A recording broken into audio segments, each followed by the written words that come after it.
We've started going to some, more game-like situations, running the substitutions off the sideline, radioing the calls. And so, just picking up that tempo and just operating like they know the offense a little better. So, the guys are working hard. They felt a little tired today, but, just the mental aspect and just operating a little quicker. How encouraging is it when you start doing the game like stuff, specifically at the end of practice, that the offense is able to put it down and get that touchdown? Yeah, it's always, good for confidence. You during practice, sometimes you win a rep, sometimes you don't. And the way that we structure it, there's a lot of, running plays and the looks that maybe we wouldn't in a real game. And so you're really trying to focus on each individual guy. And if they're doing their assignment, if they know what to do, if they're doing it the way that they're being taught. But, when you have a good play or a good series, it always makes you feel better for sure. Good. Man, I haven't been around people that work any harder than him. And he loves football. He's always positive every day. And, he's fun to be around. And, for August 8th, I think he's in a really good spot. We saw him go down there. Yeah. Garrett's been with him a little bit. I guess, A, is there anything you know about what you said? And then B, what do you make of your tackle depth so far? Yeah, I think I don't know what happened to him. I mean, I saw him go down, but I don't have any details. But, yeah, I think we've got some good tackle depth. I think Isaiah's played in games and is doing a good job for us. Trey is a rookie, but has got a lot of talent.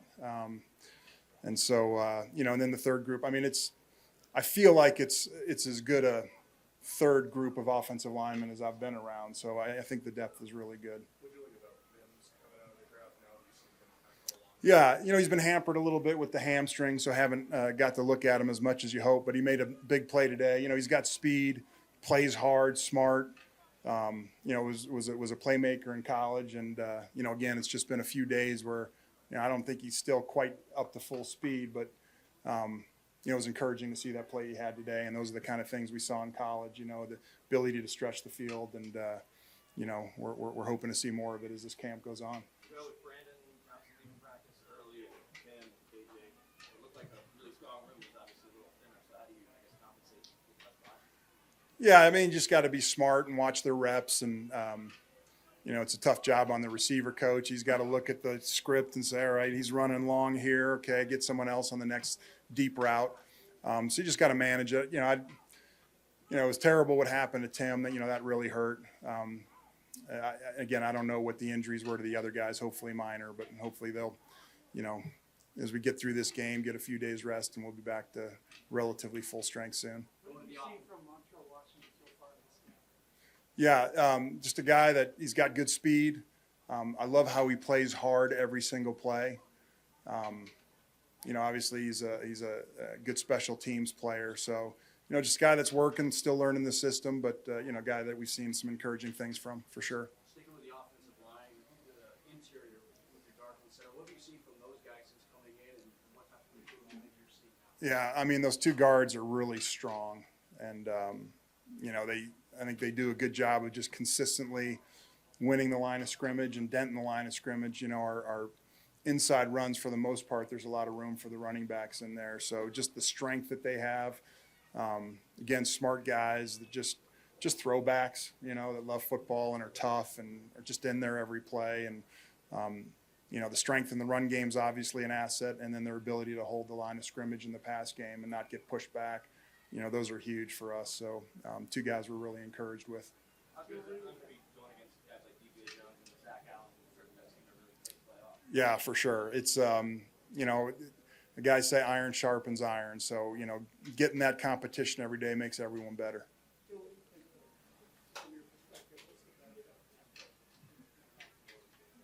Well, there's different kinds of tempo. There's no huddle, which, we'll do a little bit, but it hasn't been, certainly in my history with Sean, hasn't been a major part of it. But the tempo of getting guys in and out of the huddle, off the sidelines and getting in the huddle quickly, getting the play called, breaking the huddle up to the line of scrimmage. One, I think it puts pressure on the defense. They're trying to figure out who's in the huddle and getting their personnel in, and also figuring out, which receiver's in, which tight end's in, what play call do I want to make defensively based on who we have in the huddle. I think that puts pressure on them, and also just giving the quarterback more time at the line of scrimmage if he needs it to make protection checks or run checks, whatever we need to do. So it helps us, it makes it more calm at the line of scrimmage, and also puts pressure on the defense. Yeah. Yeah, we're more substitution based, or at least we have been historically in New Orleans. So just, I think defensive coordinators are always trying to see not just is it 11 or 21 personnel, but what kind, who's the tight end. I think they probably have a different thought if Dulcich is in the game versus Manhertz. And so the quicker that we can make those substitutions, they have less time to see, figure out who's in, make the play call, get it communicated. And if we can just put that pressure on, I think it, just makes it harder on the defense. What have you seen from some of the running backs down that front, like Tyler Bailey? Yeah, I think those two have been doing, first of all, they've got really good vision. I mean, I think you guys have probably seen it. Jaleel seems to break a big run at least once a day. I mean, so he's got really good vision, sets up his blocks really well. Same way with Tyler. Been encouraged with them in the passing game. They both run pretty good routes and catch the ball well. So hopefully we can keep developing that. But just two really smart players that work really hard and, have been good in the run game and good in the pass game. So be good to see that in the preseason games, with some live rushes come, how they do in protection. So, that'll give us a more complete look at them. Coach Lombardi, thank you. All right, thanks, guys.